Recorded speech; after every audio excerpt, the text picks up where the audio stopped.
Well, the car looks good, Well, thank you. Looks good. Yeah. Let's see what that.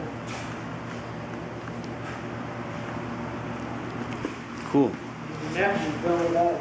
Oh, I remember these slicks and stuff too. That's an original spec, he said. Oh, Carlisle. Yep.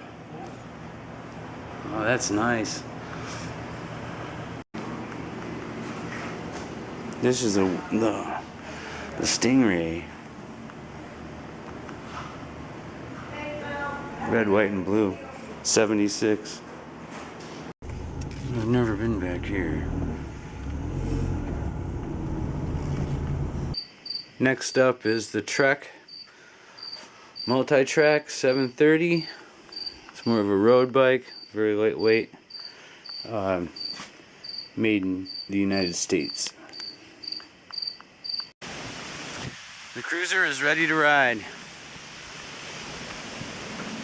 This is just the first level, get it to rideability and some major cleanup. There's going to be some detail work that needs to be done.